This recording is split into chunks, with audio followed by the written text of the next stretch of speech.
I just think that line from Drake, "Hi, this is Devin Young, breaking down Beyond Good and Evil" by Friedrich Nietzsche, one aphorism at a time. This is Aphorism 2, day 2. It's fun, you know.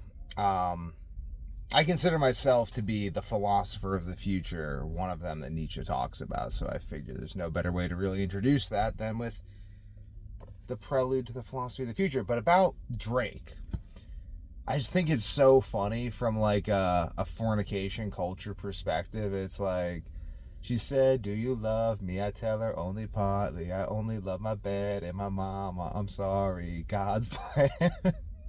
Like, as a married man with 3 kids, I think that's the most retarded and hilarious thing that I've heard in a long time. I've just been thinking about it. Like, it's just like some like girl, maybe pregnant with this kid or something, talking to him. He's like, "Do you love me?" And Drake's like, I partly love you. I only love my bed and my mama. I'm sorry. It's God's plan." It's like Owen Cook is this pickup artist guy on the internet. Interesting guy. I've met him in person. Interesting guy. He said that the secret to picking up women is to act like a big retarded baby. Like a big retarded happy baby. And he said Drake is like the best at this. And I think that line is just sort of like God, like, "I only love my bed and my mama. I'm sorry, God's plan." Like to say that only loving your bed and your mother is God's plan, because those are both places that you're warm and safe and comfortable inside of. God asks Abraham to leave his parents' house and go out into the wilderness. And I don't think that that's entirely necessary for everyone to literally leave their parents like that. But I think that leaving the comfort symbolic of your parents is necessary. Like, I get a lot of help from my parents. I'd be dead without it.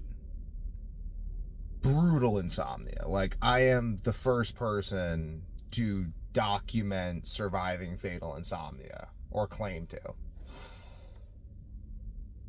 And YouTube shadow bans me for it. What you gonna do? You know, what you gonna do about it? Like, I am that black swan. And honestly, the insomniacs are kind of whiny bitches. I shouldn't crap on them too much, though, because it's like, they're ultimately not being shown my shit because of the algorithm. Like, the algorithm doesn't want to show them my stuff.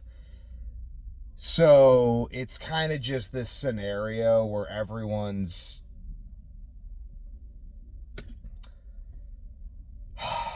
What a shit show, you know? What a shit show. What an absolute shit show. Everyone thinks that everyone's stupid because the algorithm won't show people the truth, because it's probably some communist Zionist conspiracy, or maybe that's just a plan to get everyone to attack the Jews so that the Jews end up taking over, because the Jews do better when they're persecuted against. I got a lot of admiration for the Jews. I think they're very competent people. I also don't think the majority of Jews want to rule the world. So I'm just going to try to not piss off the majority of Jews by trying to put them in concentration camps. Like, that's not my objective at all. My objective is simply to ask questions. Like, it's literally ridiculous, like the situation we're in. Like, I have survived fatal insomnia, this disease that they say is this fatal, irreversible prion disease. They're completely wrong. They're totally stupid. I've survived, and they're suppressing the information necessary to get this out to help people, and it's just fucked. And, like, Bridget Macron's probably a man. Whatever. Okay. Beyond Good and Evil. My mustache is itchy. Beyond Good and Evil. Let's get into Beyond Good and Evil, because this is just crazy. It's just all crazy nonsense. Like, I don't know what to make of it. But is the crazy nonsense meant to distract us? I don't know. Who knows? You know, I'm just going to read Beyond Good and Evil and, excuse me, we can all see where this goes. I just ate 1.5 pounds of steak, so. I feel very naked and vulnerable. Okay. So, yesterday we did Aphorism 1. Today we'll do Aphorism 2. All the better to get the aphorisms done.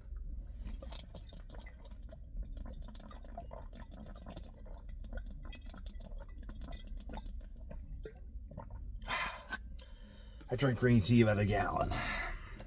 Gunpowder green tea. Stuff that fueled the American Revolution, you know. That's why they're thinking all those revolutionary thoughts. Drinking gunpowder green tea. Get your hands on some gunpowder green tea and start thinking revolutionary thoughts, my viewers. How could anything originate out of its opposite? I'm reading Aphorism 2 now. Starting right there. Reading. Read Aphorism 1 yesterday. Go watch that video. How could anything originate out of its opposite? For example, truth out of error, or the will to truth out of the will to deception, or selfless deeds out of selfishness, or the pure and sunlight gaze of the sage out of lust. Such origins are impossible. Whoever dreams of them is a fool, indeed worse. The things of the highest value must have another, peculiar origin. They cannot be derived from this transitory, seductive, deceptive, paltry world, from this turmoil of delusion and lust, rather from the lap of being, the intransitory, the hidden God, the thing in itself. There must be their basis, and nowhere else. This way of judging, constitutes the typical... The burp wasn't a part of Nietzsche, that was just my burp. This way of judging constitutes the typical prejudgment and prejudice which give away the metaphysician of all ages. This kind of valuation looms in the background of all their logical procedures. It is on account of this faith that they trouble themselves about knowledge, about something that is finally baptized solemnly as the truth. The fundamental faith of the metaphysicians is the faith in opposite values. It has not even occurred to the most cautious among them that one might have a doubt right there at the threshold where there was surely most necessary. It has not even occurred to the most cautious among them that one might have a doubt right here at the threshold where it was surely most necessary, even if they vowed to themselves, de omnibus dubitandum, all is to be doubted, quote Descartes.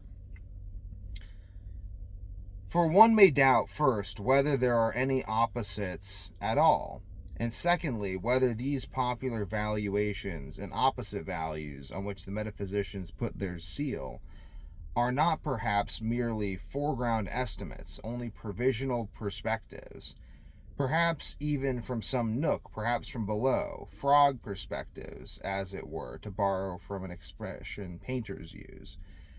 For all the value that the true, the truthful, the selfless may deserve, it would still be possible that a higher and more fundamental value for life might have to be ascribed to deception, selfishness, and lust. It might even be possible that what constitutes the value of these good and revered things is precisely that they are insidiously related, tied to, and involved with these wicked, seemingly opposite things. Maybe even one with them in essence. Maybe. But who has the will to concern himself with such dangerous maybes? For that, one really has to wait for the advent of a new species of philosophers, such as have somehow another and converse taste, and propensity from those we have known so far. Philosophers of the dangerous maybe in every sense. In all seriousness, I see such new philosophers coming up. That is interesting. That is very interesting. I'm going to break this down as best I can. This is one of the harder passages to understand in Nietzsche. Like, some of the aphorisms are really easy. You just read them and it's like, wow, that's very obviously what he means. But sometimes I read these aphorisms and I'm like, what is he getting at? I'm burping a lot. I wonder if I need to chew my food more. How could anything originate out of its opposite? For example, truth out of error, or will to truth out of the will to deception, or selfless deeds out of selfishness, or the pure and sunlight gaze of the sage out of lust. Such origins are impossible. Whoever dreams of them is a fool, indeed worse. The things of the highest value must have another peculiar origin. They cannot be derived from this transitory, seductive, deceptive, paltry world, from this turmoil of delusion and lust, rather from the lap of being, the intransitory, the hidden God, the thing in itself. There must be their basis and nowhere else.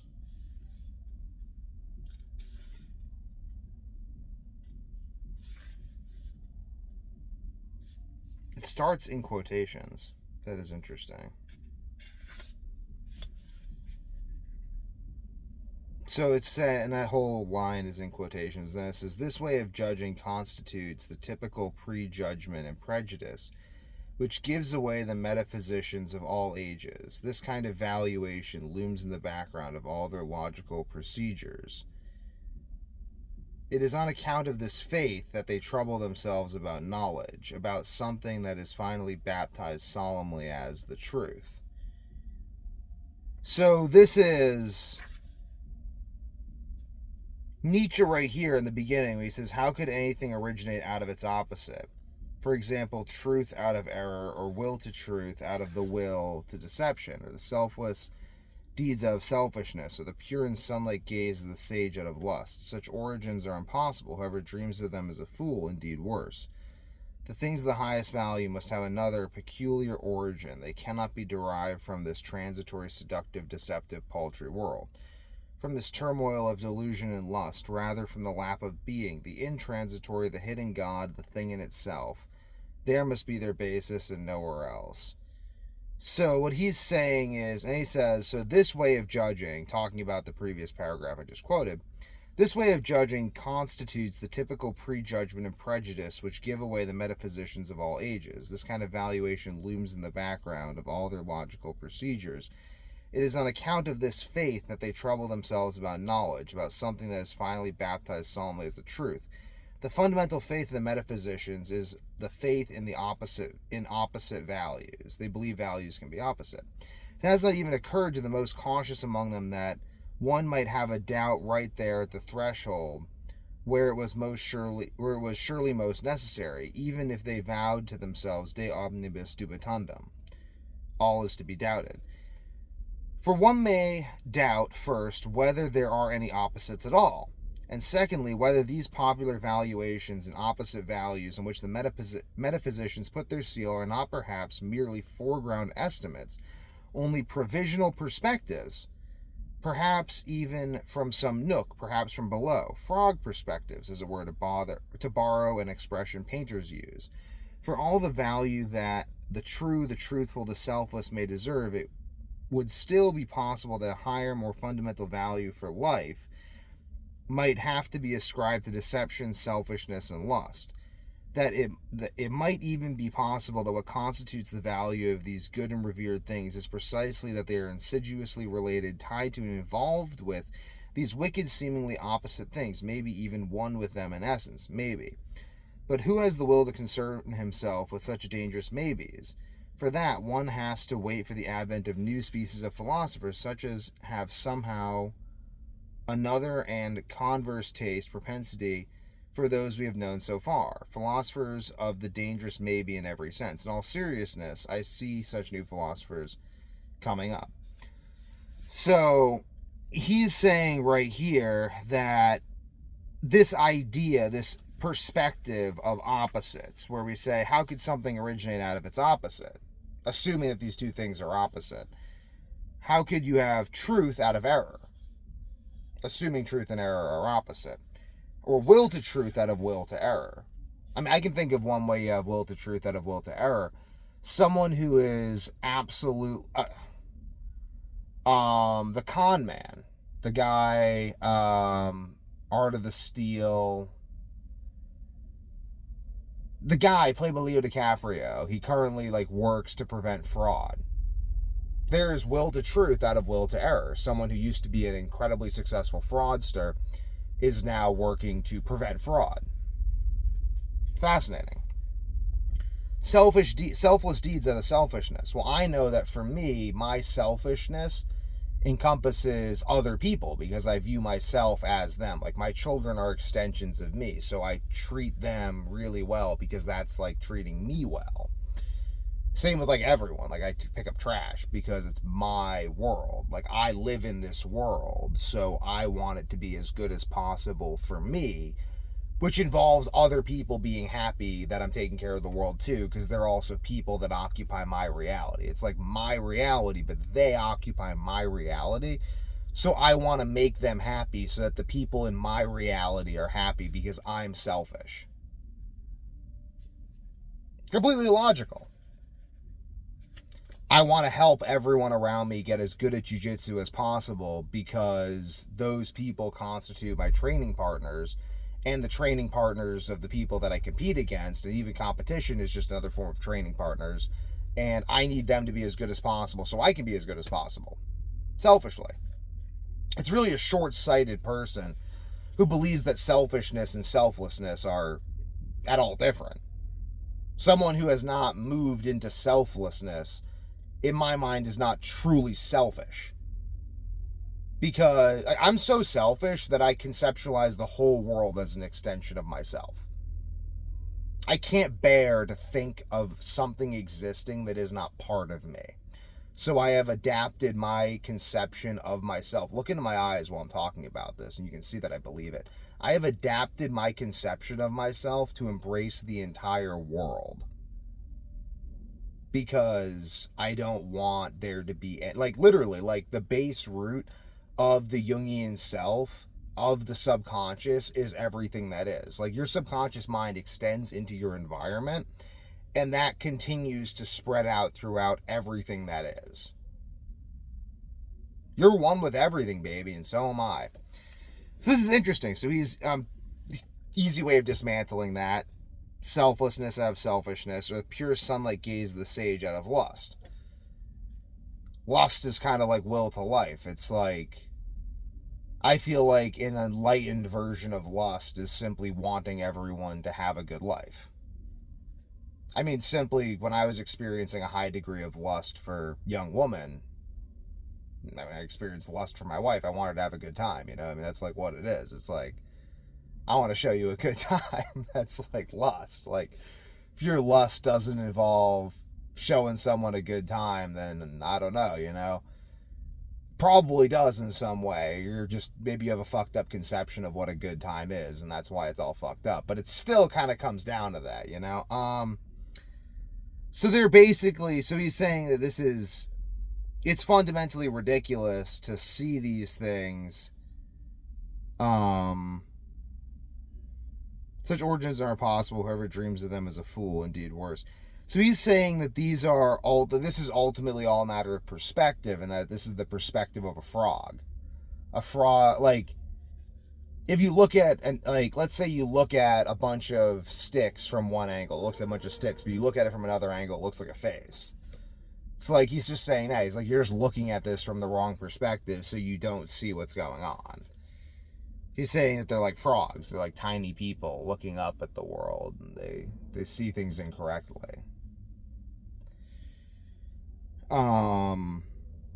He's saying that the previous philosophers have had this faith in these opposite values, but they haven't doubted that this was even going on. Even when they say de omnibus dubitandum, one must doubt everything, they still don't doubt that these initial assessments are perspectives. So Nietzsche's going, he's like, one must doubt whether there are any opposites at all. I kind of agree with him. I think that God is the center of the mandala, and that you imagine God as like a source of light. As you get further away from the light, it gets darker. But it's like you can't really to circle this part and then circle this part and go like, this is the opposite of this. No. Especially when we're dealing with infinities, you know? To deal with God is to deal with the infinite. The opposite of infinity. What's the opposite of infinity? Riddle me that. Boop, boop, boop, ba-doo. For all the value that the true, the truthful, and the selfish may deserve, it might still be possible that a higher and more fundamental value for life might have been ascribed to deception, selfishness, and lust. Well, higher value for life. He's talking about for life here. And it's like, yes, I mean, to live, you do need to deceive. Like, butterflies will look like faces to scare away predators. All warfare is based on deception. Selfishness is necessary to live. Even to pick up trash, I'm selfish. Lust. How else do people get here, man? So he's bringing this all into question. Like, we degrade lust and selfishness and deception, but why? Is this not the perspective of a frog?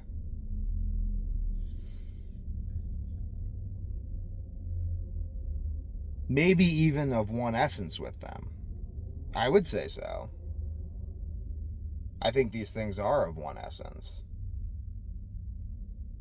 What do they say of the artist? That he uses lies to tell the truth.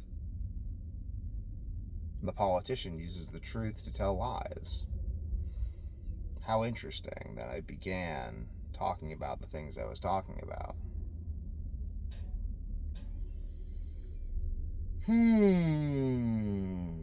But who has the will to concern himself with such dangerous maybes? For that, one really has to wait for the advent of a new species of philosophers, such as have somehow another and converse taste and propensity from those we have known so far. Philosophers of the dangerous perhaps, the dangerous maybe in every sense. In all seriousness, I see such new philosophers coming up. So for me, I had a thought recently that, it was actually in the car as I was loading the car today, that in order for me to survive the last bout of fatal insomnia, I had to convince my family to believe in me. And that might sound easy, but it's like really difficult when you're dying and puking and shitting your brains out, and you could barely get through a sentence without keeling over in nausea and pain, and like they're just looking at you, and it's almost like, should we just put him down? Like, should we just take him to the doctor, have the doctor put him on drugs? Like what are we gonna do with this person who's just in absolute agony? And it was like, I felt like I was being judged in that moment by the spirit of humankind that makes judgments of value. I was actually being judged, you know, I wasn't just being dismissed, which is nice, you know, like I'm glad that my family actually took the time to like evaluate me and didn't just dismiss me, because that would really suck. So I felt like I was being judged. I was being looked at to see like what good, what truth, what utility is this man even capable of? Like, I was so sick, so fucked up that it's like, you could have decided that I was like, I mean, I don't think my family thought I was hiding a drug addiction, because I think they probably would have brought that up. But like, looking at me, like it was just like, you wonder, you're like how could a human being even get into such a state? He's saying it's this insomnia thing that he's studied, but he's not even functional right now, and the doctors don't know what to do, and they don't even want to help or add their 2 cents. And it's basically just my parents, my brother and stuff, like looking at my brother looking at his older brother, my parents looking at their firstborn son, and just seeing him dying and just thinking like, and I'm like, no, I have the solution. Like,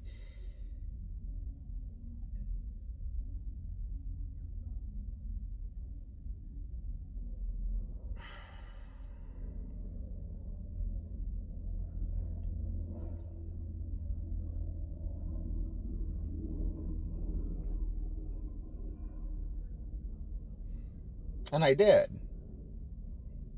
And I'm here. And they believed me.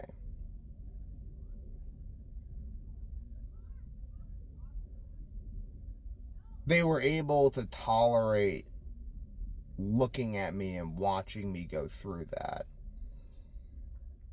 And I hope that they're blessed above all people for that. I hope that they reap the rewards from my insight more so than any other human beings who have ever lived. Because I think that that's how God judges us. I think that there's some horrible sickness coming for people. It's very similar to the insomnia I went through. I think that's coming for a lot of people. And I think that God's judgment on the human race was my family's judgment of me. And I think the human race is going to be okay because my family believed in me. And if my family's capable of believing in me, then the human race as a whole is capable of getting through what happens next. And on that note, tune in tomorrow for the next episode of Beyond Good and Evil.